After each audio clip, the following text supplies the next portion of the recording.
Saudações, professor. Me chamo Bruno Silva. Junto comigo está João Marcelo, Micael Oliveira e William Batista. Para esse trabalho sobre banco de dados não relacionais, a tecnologia escolhida foi o Redis.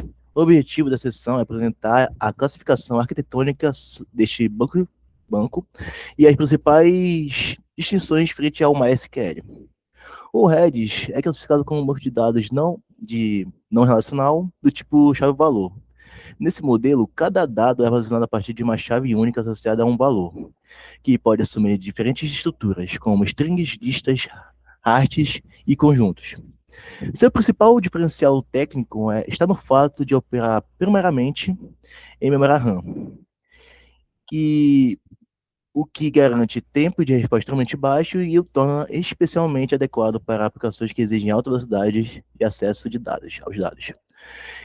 Em comparação com o MySQL, o Redis apresenta diferenças importantes de arquitetura e funcionamento. Enquanto o MySQL é um banco de dados relacional, baseado em tabelas, colunas, esquemas rígidos e linguagem SQL, o Redis é esquemas, ou seja, não exige uma estrutura fixa de dados e não utiliza SQL, nem operações de relacionamento como joins. Além disso, o MySQL armazena dados permanente em disco, com foco em persistência e integridade, ao passo que o RED prioriza o desempenho por meio de armazenamento em memória. Essa diferença também determina o papel de cada tecnologia nos sistemas.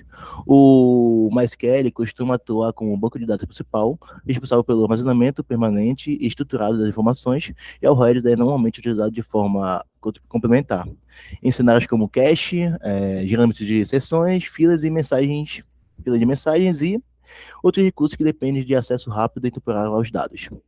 Com essa base teórica estabelecida, torna-se possível avançar para a etapa prática e utilização do Redis. E agora eu passo para o meu colega João Marcelo, para a etapa dele. Olá, professor. Aqui quem fala é o João Marcelo, e antes disso nós temos que analisar o Redis no mercado, pois ele possui uma participação relevante em sistemas que precisam de respostas rápidas e processamento em tempo real. Diferente de bancos relacionais tradicionais, o Redis é bastante usado como uma camada de alto desempenho para armazenagem de dados temporários. Portanto, o Redis aparece com frequência em aplicações web, e-commerce, plataformas interativas, serviços financeiros e streaming. Entre as empresas e organizações que utilizam Redis estão exemplos como Ulta Beauty, uma empresa de e-commerce que usa para o armazenamento de memória de seção de usuário e itens de carrinho, a Telus, como um serviço de telecomunicação que precisa lidar com grande volume de acessos e, portanto, usa o auto throughput do Redis, e o CheckKey e o Raymond, instituições financeiras que precisam processar a autenticação de usuários, consultas bancárias e filas de processamento facilitados pelo Redis na velocidade de verificações e caixa de consultas frequentes. Além dessas, plataformas digitais mais cotidianas também usam Redis, das quais podemos citar o Pinterest, para filas de tarefas, feed e processamento de imagens, o Twitter, para timelines, contadores, caches e sessões, o GitHub, para cache de páginas e filas de background jobs, e o Stack Overflow, para o cache de conteúdo muito acessado. As características do Redis que colaboram para esses usos estão principalmente associadas ao fato dele ser um banco em memória, o que garante baixa latência e alto desempenho. Assim, o Redis no mercado se justifica ao atender cenários onde o desempenho, a rapidez e a escalabilidade são a prioridade. Agora passo a palavra para o William. Olá, professor, eu sou o William.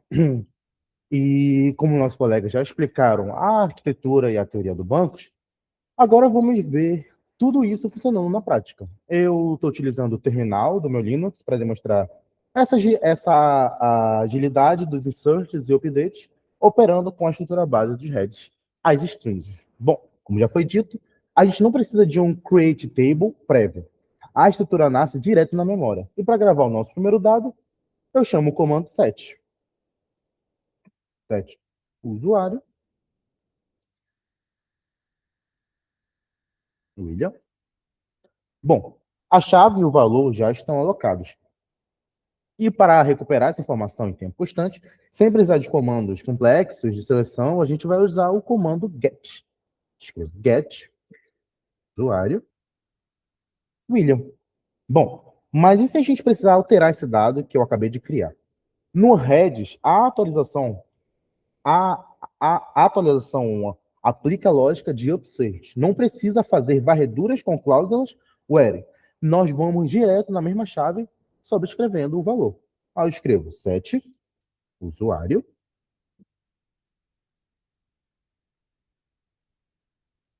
e dou OK.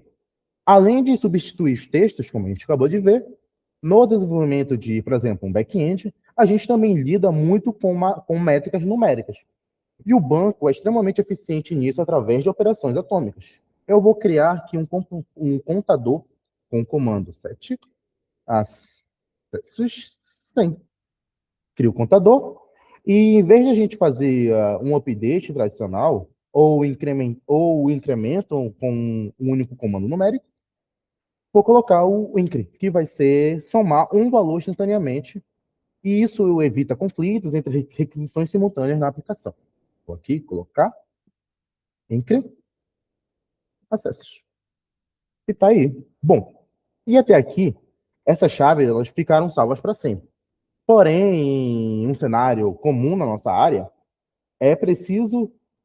precisamos, né, de dados com tempo de validade. E o ideal para armazenar sessões ou tokens de segurança. Bom, para isso eu vou criar o token, vou criar set token. Vou ver aqui, ABC, 1, 2, 3. Boto o tempo, 60 segundos. Bom, eu passei, né, o parâmetro, 60 segundos, para durar 60 segundos. Então, ele vai existir na memória por esse tempo. E para acompanhar isso ao vivo, eu posso checar essa contagem regressiva rodando o comando TTL. Escrevo TTL, token, e verifico o tempo restante. E quando chegar a zero, o próprio banco vai destruir o dado e gerenciar todo o espaço da RAM sozinho. Bom, como o token será destruído automaticamente, mas e se eu precisar forçar uma reação imediata de um dado permanente? Bom, com aquele primeiro usuário que criamos, eu aciono o comando del direto na chave para excluir. Del, usuário. Bom, e para fechar e, claro, agora eu vou excluir. Para me comprovar que essa exclusão foi ok, eu digito no terminal existe o usuário. E deu zero, o que comprova a nossa exclusão. E para fechar a minha parte e ter uma visão geral do sistema, eu vou usar o comando case asterisco para inspecionar quais chaves restaram ativas no nosso banco nesse momento. Escrevo case asterisco. Bom, agora eu dei, né, essa base super rápida dessas operações em strings, e a partir daqui eu passo a palavra para o Michael, que vai aprofundar um pouco mais na prática, mostrando como inserir múltiplos itens dentro de listas e também como criar esses relacionamentos multiplicando os conjuntos. Passo a palavra para o nosso amigo Michael.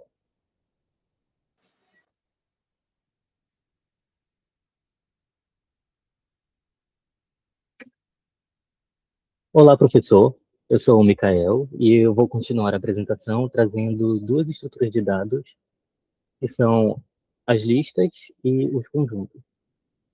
Bom, primeiramente, para criar uma lista, nós usamos o comando lpush, que cria uma lista dando um nome.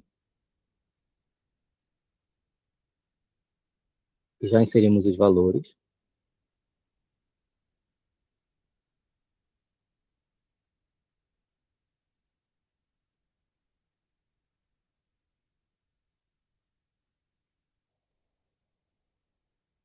E para visualizar a lista, nós usamos o comando lren, indicando os índices dos elementos que nós queremos exibir. no caso do primeiro elemento até o último.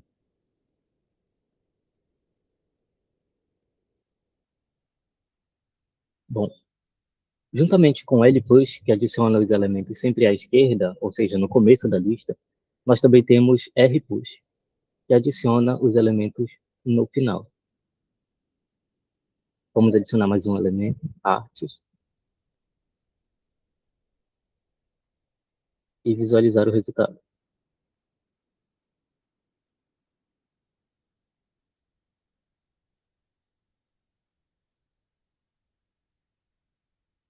Aqui está. E, juntamente desses comandos, nós também temos lpop, para remover um elemento no começo da lista. Removemos história. Ou rpop, para remover o elemento que está no final da lista. Removemos arte. Com esses dois comandos, nós já podemos trabalhar com a lista como se fosse uma fila, trabalhando sempre no começo ou no final da lista. Ou podemos trabalhar com a lista como se ela fosse uma pilha, trabalhando sempre no começo ou sempre no final. A próxima estrutura de dados que nós vamos apresentar é os conjuntos. Para trabalhar com conjuntos, todos os comandos que usarmos irão começar com a letra S. E para criar um conjunto, usamos o comando add, com o nome do conjunto e seus elementos.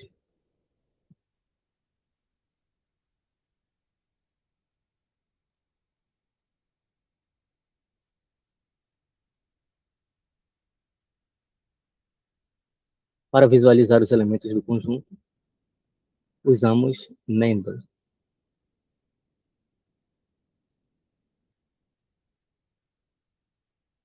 Aqui estão.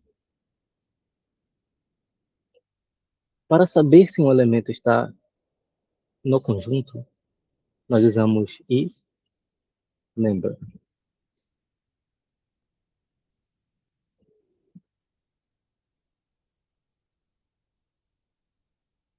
Ele retorna 1, porque Ana está no conjunto. E retorna 0, porque Micael não está no conjunto.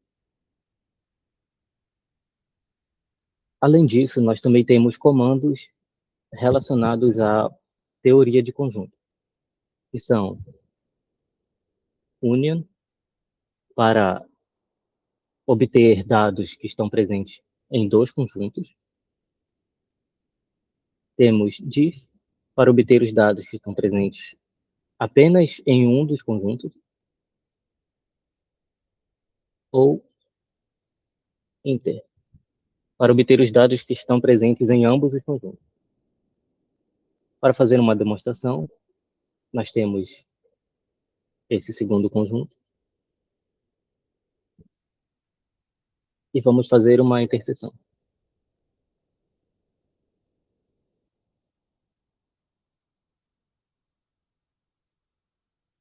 Vemos que apenas Ana e Carlos estão presentes nos dois conjuntos.